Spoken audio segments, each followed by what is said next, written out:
Alberts. Speaker. No, you can't have two opportunities, Honorable My question Malema. is not answered. No, Honorable Malema, take your seat. That's where we have a problem, because No. my question is not answered. No, Honorable Malema. I've written a question to the president about which policy was he following. Honorable Malema, the president has says to me- responded to you. No, he says to me, He you have has to told check you which that law. he has to check on that. But this was a written question to him long before he came here. Honorable It's Malema, here. He should have checked before he comes here. take now your he seat. says to me, Take you have your to go and seat, check the law, Honorable even when Malema. I've written a question to him. What is the purpose of writing a question? Honorable Malema, take your seat. But my question is not answered, Speaker. Honorable What is the Malema, purpose of this exercise? Are we take your going back to a situation You where... are allowed to pursue that issue outside of this sitting right now. Where would I We see have this to guy? proceed. I can't see him anywhere. Where would I We find him? have to proceed to I will Honorable look for you in Alberts. Sundays. The Honorable Alberts.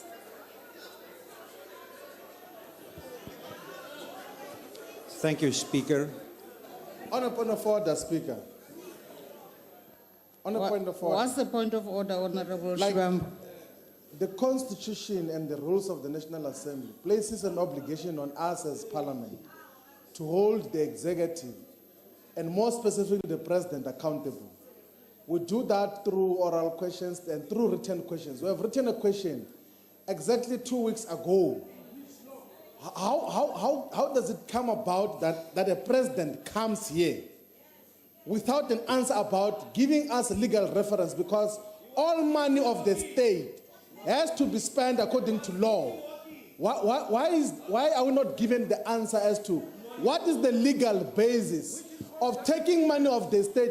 What is the legal basis of the agreement of taking money of the state and give to a constitutional delinquent who has been wasting our time going to court after court? Because if we do not deal with that decisively, it means someone else is going to do it. How many public representatives are there? There are many MECs in South Africa. Like, because when Jacob Zuma did these things, he was an MEC in KwaZulu-Natal. When he was accused of corruption with the sheikhs, he was an MEC in KwaZulu-Natal. So are you saying that all the MECs, all the MMCs, all the ministers must come and queue for legal costs from the state? Please. What law is establishing the giving of money to Jacob Zuma? The President has now responded, and you are not satisfied with his response. He has said he will check on that. You are complaining. We cannot dwell much longer on this back and forth between you and your dissatisfaction and the President. It can be pursued outside of this sitting. Can only be pursued outside of this sitting, and I'm not allowing that the time of this sitting must be further wasted on this matter. The Honorable, the President. Madam Speaker, Yes, the question said, and I'd like to deal with that. The question did say, what is the total amount that the presidency spent on the legal costs of former President Jacob Zuma since his election as president? And on what legal provision or policy did the state rely when using state resources to fund former president? Now, that is a legitimate question. And what I did answer was, we focused, Honorable Malema, we focused on the agreement. And I'd like you to accept that, having had an agreement that was signed, in constructing our answer, we focused on the agreement and did not go further to look at the legal provision or the policy. And that is why I said, if you listen carefully, what I said was, we will look into that. And I can give you an undertaking that we will come back to you on that. Having found the agreement, we immediately thought that will give you an answer that would be satisfactory in the circumstances. Clearly, you are not satisfied with that answer because you want us to go further and look at the legal provision or the policy, which we shall do and come back to you. So we will be able to do so within a week. Thank you very much. That is being Honorable President. Presidential. The Honorable President, we are actually at the point of recognizing Honorable Alberts. Thank you, Madam Speaker. Agbare President, u praat van 'n ooreenkoms rondom die kostes en ons weet dat papier en kontrakte geduldig is en dit verbreek kan word. Ons sien hoe die kontrak wat gemaak is in 94 stelselmatig nou gebreek word met die gepoogde veranderinge met die grondwet. So daar's geen waarborge vir ons wat daaruit voorspruit nie. En ek wil vir u vra rondom die kontrak wat u het, die ooreenkoms met die vorige president, is daar enige waarborge in wat sal verseker dat hy wel betaal indien hy sy hofsaake verloor? Met ander woorde, is daar sekuriteit gestel van een of ander aard en is byvoorbeeld in Kandla opgegee as sekuriteit indien hy nie self kan betaal nie? Want aan die einde van die dag, as hy nie geld het nie, dan gaan daai geld maar net bly 'n skuld wat die belastingbetaler moet bybetaal. So ons wil graag van u weet, wat se sekuriteit is daar dat hy uiteindelik uit sy eie sak uit hierdie koste sal betaal wanneer hy verloor, want ons dink nie hy het 'n kans in die toekoms om enigstens te wen nie. Dankie. The Honorable President. We entered this agreement in good faith with former President Jacob Zuma, with the understanding that as he contracts with the state with regard to the payment of legal costs in case he loses the case, he would be willing, able to pay back the money. And of course, if that fails, the government has other legal means through which it can go and recover the money. Now, we did not sign a guarantee, nor did we go to an extent of saying, give us this property, be it whichever property. We did not go to that extent. And obviously, we enter such agreements as government from time to time with various parties that, they make undertakings, and we are able to rely on those undertakings without necessarily asking for a guarantee that if the money is not paid, we obviously, as the state, we have other means of recovering the money. So we should be able to do precisely that if the money is not paid back at the time when it would, if the court decides in other ways. Thank you very much. The Honorable Singh. Thank you, Honorable Speaker. Honorable President, thank you very much for your responses. Honorable President, the case of the challenge of the Public Protector's report has been mentioned by Honorable Malema. And we know exactly what the North Gauteng High Court had to say. In fact, Justice Mlambo had to say that the former president had abused the judicial process and he ordered him to pay. Now we hear, Honorable President, that you say that the matter is on appeal. I want to know who is paying the costs for this appeal.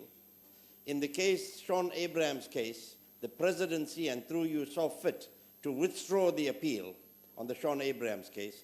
Is it not wise to advise former President Zuma that he should withdraw his appeal, cut our losses short, and make him pay back the 6 million rand odd of state taxpayers' money that has been spent on that case so far? Thank you. Honorable President. Well, as I understand it, Honorable Speaker, it is advice that is being offered to us that we should have a discussion with former President Jacob Zuma about this matter, that he should withdraw the appeal. And I can say we hear you, and thank you very much for the proposal you put forward. There are many other such proposals that we deal with, and thank you very much. The Honorable Maimane. Thank you, Mr. President. I think firstly, it bears noting that in a criminal case, there can be no determination of a cost order.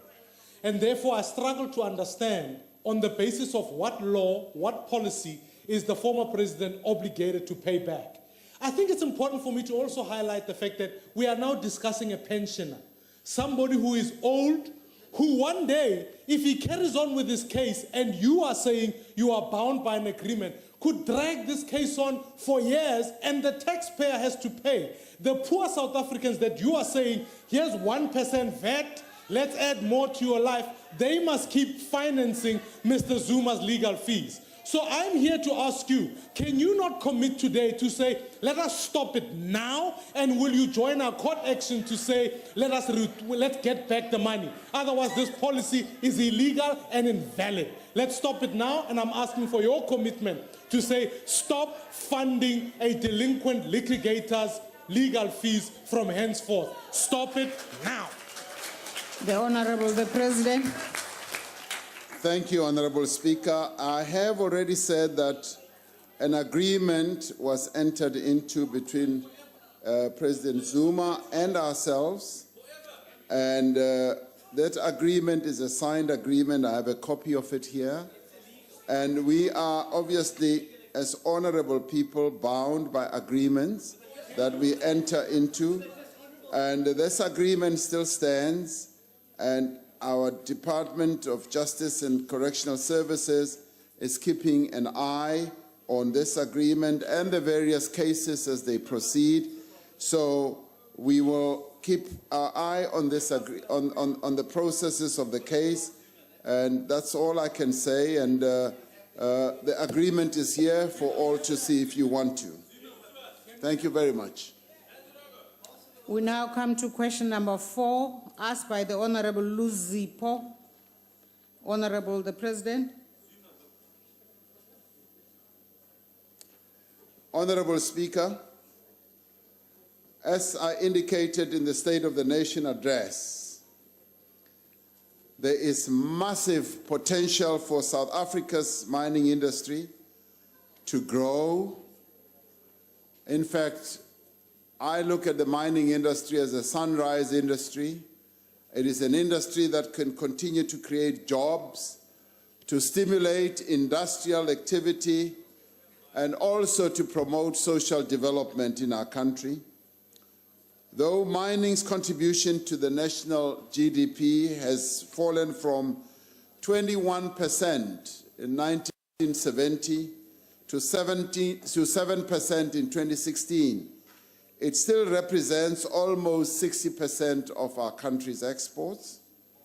Over the course of the next few months, government will be engaging with stakeholders in the mining industry to develop a new mining charter for South Africa. This follows agreement between government, the industry, and other stakeholders to suspend legal action pending further consultation on the charter. This needs to form part of a broader undertaking by all social partners to ensure that mining is indeed a sunrise industry that benefits all. Our Minister of Mineral Resources will be holding discussions and consultations in the coming days because he too believes that mining needs to, in particular, contribute to the growth of our economy. It needs to fundamentally change the living conditions of those who are affected and to ensure that they are active participants in the process of transformation. The Charter should be guided by the following broad principles. The fundamental transformation of the ownership and management of the mining industry is necessary not only to promote equity, but also to enable the industry to develop in a sustainable and much more importantly in an exclusive manner. While some progress has been made, there is a need to accelerate the transfer of ownership of the industry to Black South Africans, but more especially to women. It is necessary to agree on an ambitious ownership target that can progressively and be sustainably realized. Mine workers need to have a greater role in decision-making, and they should be assisted in acquiring equity stakes in mining companies. The interests of affected communities need to be prioritized as we ensure that they are able to benefit in a meaningful way from mining operations on their land. The South African mining industry needs to be attractive to investors through a mining charter that offers certainty, a mining charter that offers stability and has a clear transformational path. The charter should have specific provisions to ensure job creation, but the charter should also speak and address the issue of beneficiation. Mines usually procure goods and services in quite a big way. There should be transformation in the procurement processes of the mines.